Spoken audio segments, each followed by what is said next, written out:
back to the On The Burst podcast, the podcast for the fans, by the fans. I'm your coach, Brandon Savage, and I am joined by my assistant coach, Timmy Moody. How are you, Timmy? Good, thanks, man. A bit tired, a bit warm in here, but...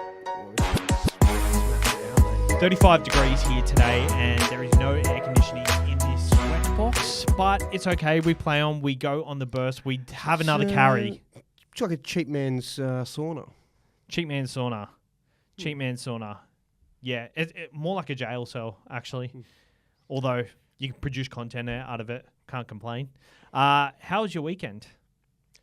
Yeah, it was good. The footy was like, it felt so much having 6 games of footy because we'd only had like the 2 the week before.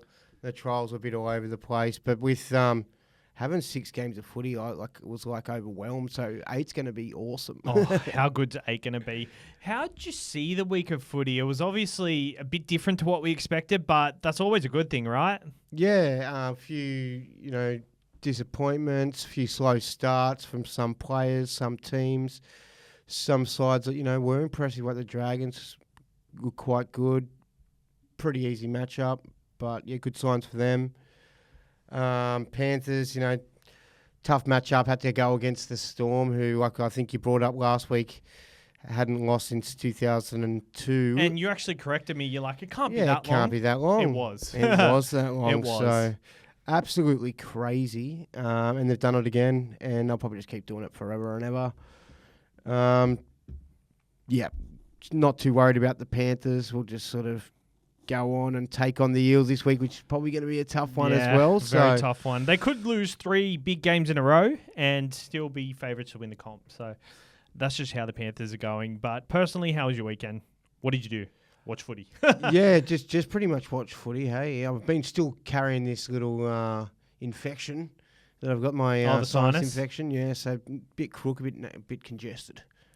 Yeah, interesting. It's funny, we started this podcast as not purely a footy show, but that was because it was in the off-season. So we did a lot of non-footy talk and all that sort of stuff, but we're kind of pure footy show right now, and that's how we like it. We like to be lighthearted. I don't really do anything outside of watching footy, to be fair. So neither do I. All I do is footy. Like, all I consume is footy. I watch footy all week. I listen to podcasts all week about footy. Think about footy. It's funny how we just get so into the footy, but it's kind of like us being into like a computer game or something, because we're not actually just a hobby. Yeah, it's whatever our hobby is. It's good exactly. to enjoy your hobby. All right, we're going to kick it off with the top 5 plays of the week. My number 5 play is the Helam Lukey try, which Valentine Holmes early ball to Murray Tuolungi, who kicked the ball. And then Hammer had an absolute brain fart and kicked the ball straight into Helam Lukey's arms. He went over and scored the try. Number 4 is Gula. Offloaded the ball to Hudson Young, who offloaded the ball back to Hosking, who gave it back to Young, and that was Canberra's final try. Canberra offloading the ball is exactly what they need to do to be competitors in this competition. Number 3 is Tom Starling and Josh Papali'i's tackle on Greg Marju. It was a defining moment in the game that got Greg Marju back in goals, which got Canberra Raiders a repeat set.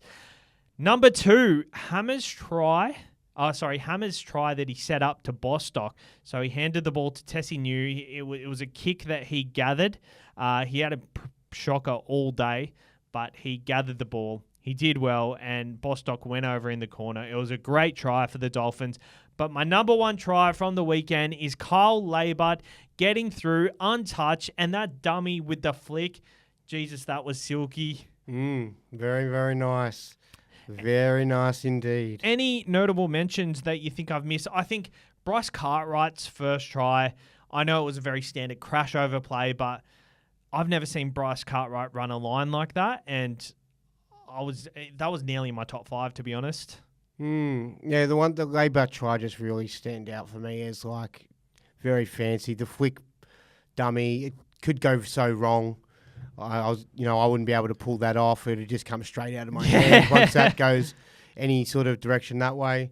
I think we saw a flick dummy in the Vegas game as well, so it might be a new thing. It's an exciting play. I like it.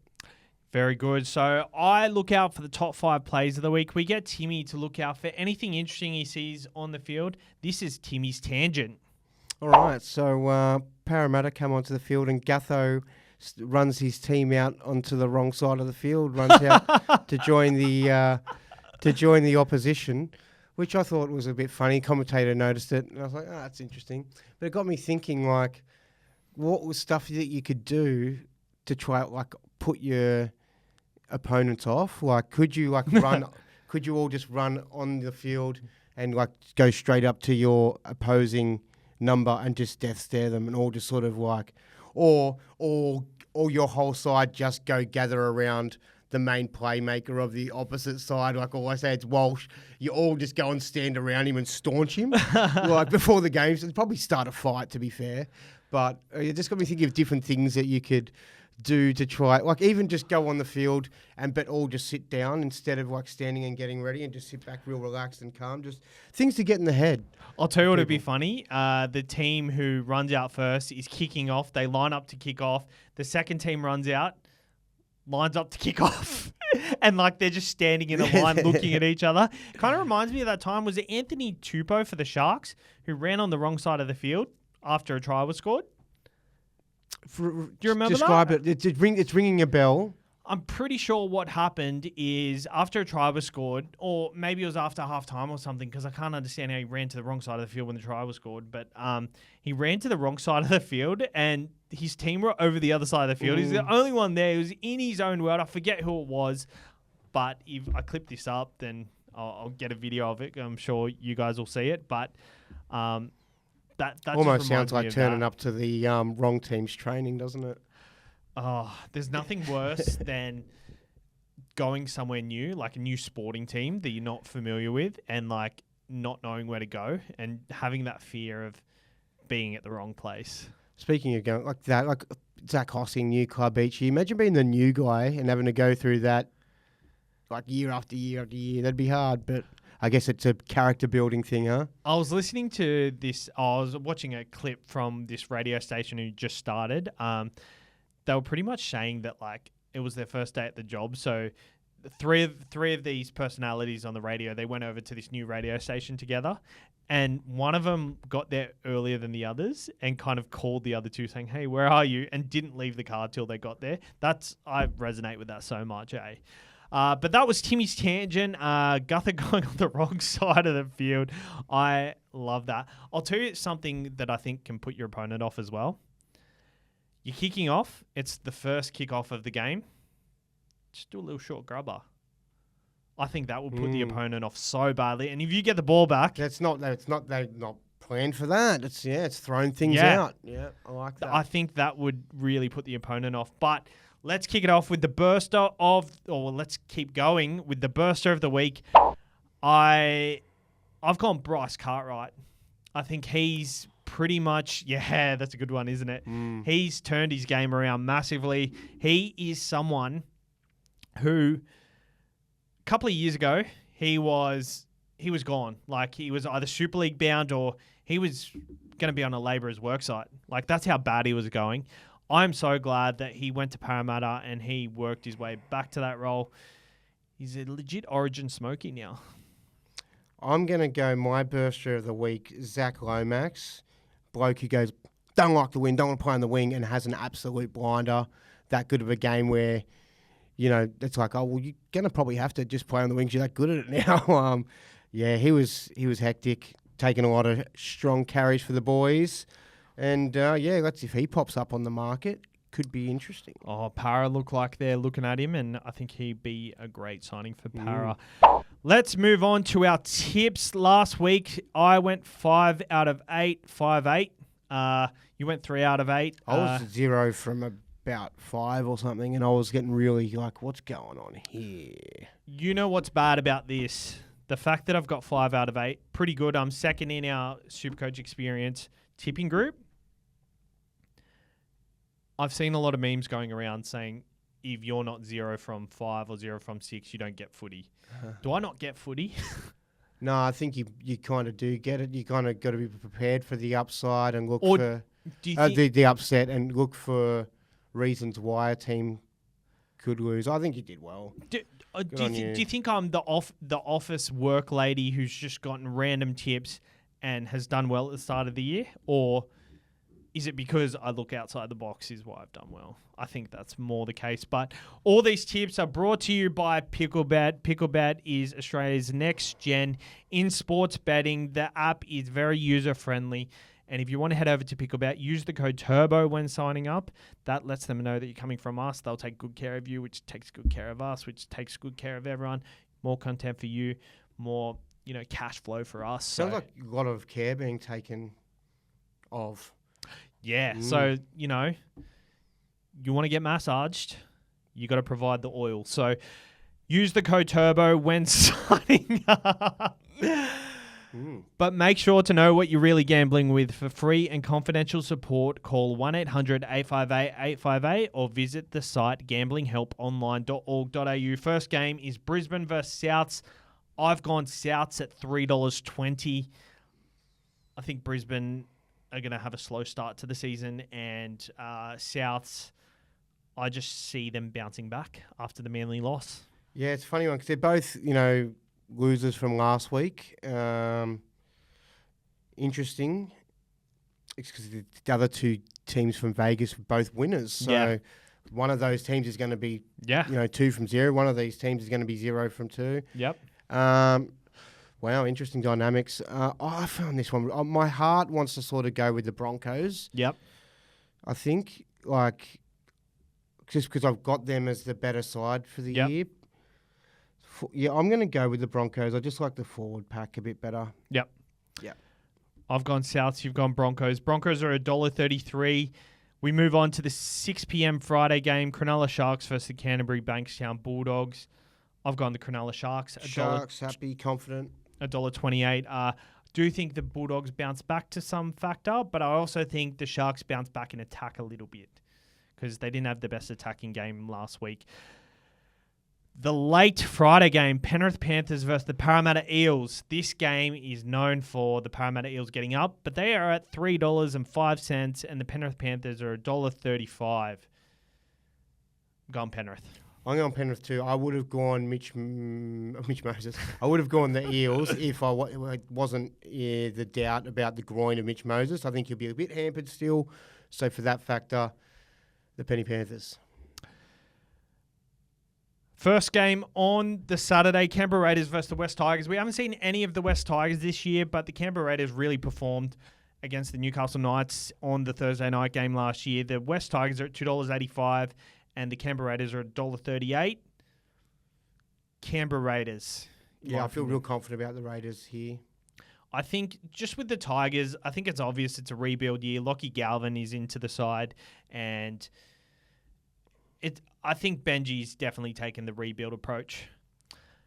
5:30 Saturday game, North Queensland Cowboys versus the Newcastle Knights. The Cowboys are at $1.39 at home, $2.80 the Newcastle Knights.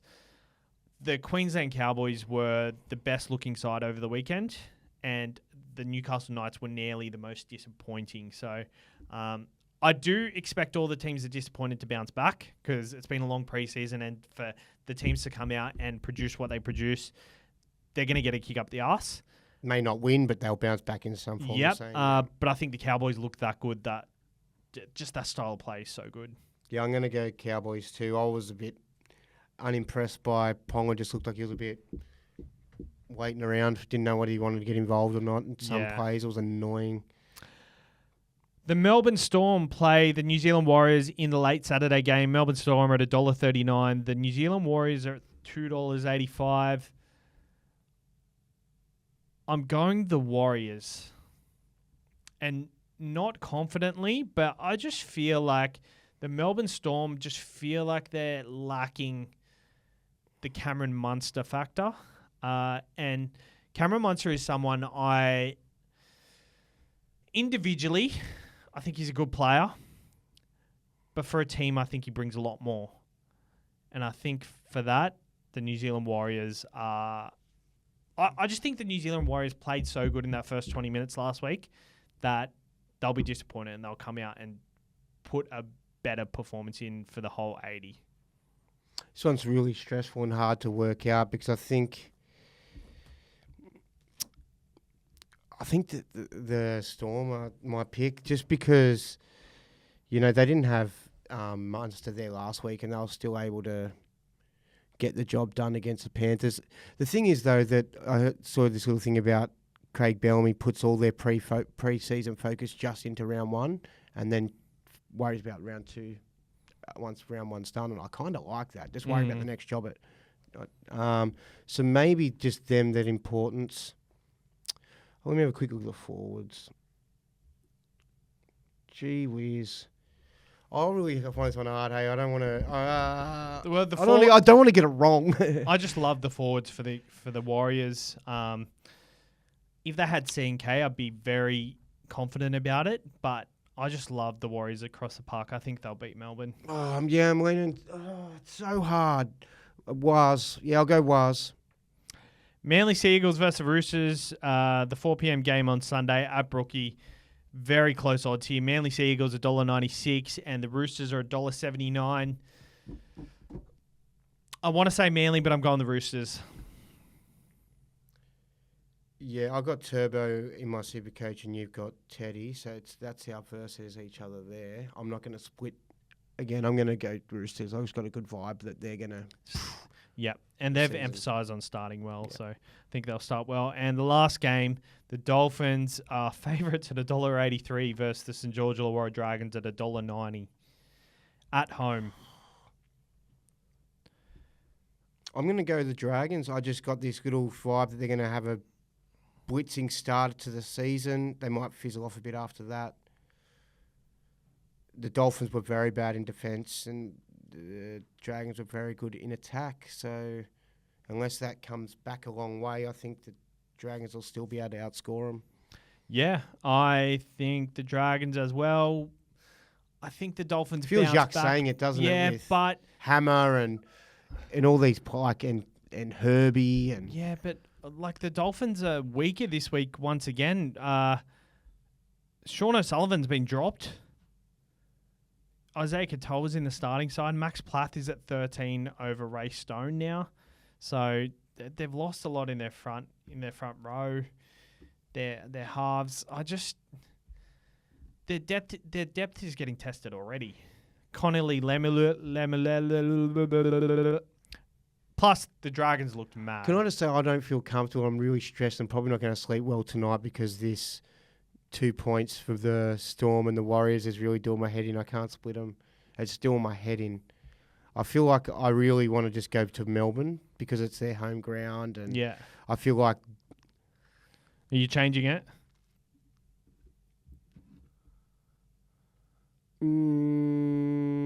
Yeah, I will. You going to change it? Yeah. All right, sweet. Melbourne it is. All right, that is the tips this week brought to you by Picklebet using the code TURBO when signing up. All right, we're going to move on to a game that Timmy's just come up with. The purpose of the game is to keep going. We're going to name a player, and the next person has to name a player. Their first name has to start with the start of the previous player's last name. So, for instance, I say Nathan Cleary. He can say Chanel Harris-Tavita. Or any player that starts with C, yeah. Any player that starts with C. So let's start off. We'll start with you, Timmy. Okay. Bronson Sherry. Xavier Willison. Oh, you did so well. I didn't even think there was one.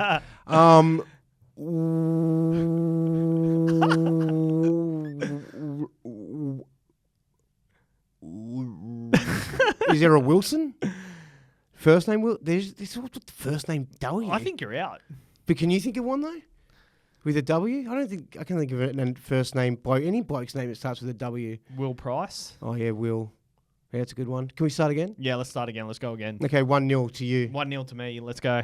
Oh, so I start. Yeah. Nathan Cleary. Chanel Harris-Tavita. Cheat. Yeah. Tom Trebojevic. Tommy Talau. Taylor May. Matthew Eisenhuth. Eliezer Katoa.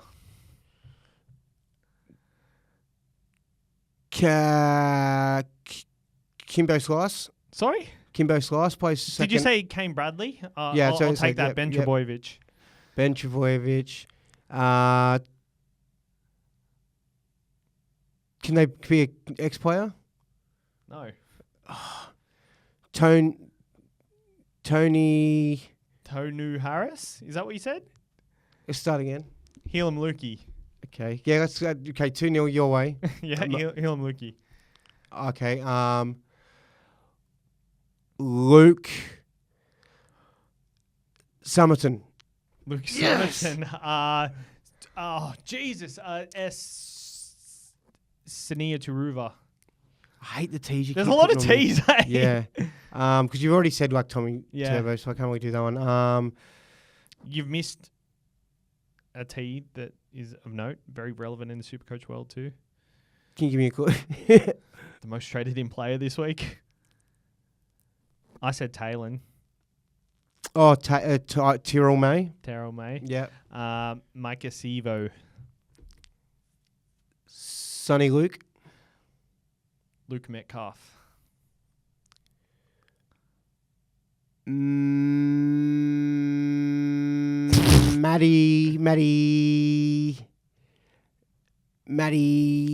Can't think of any Matts. that play. Timoko. Oh, Matt Eisenhuth. I already said him You before already said too. Eisenhuth. Matt who?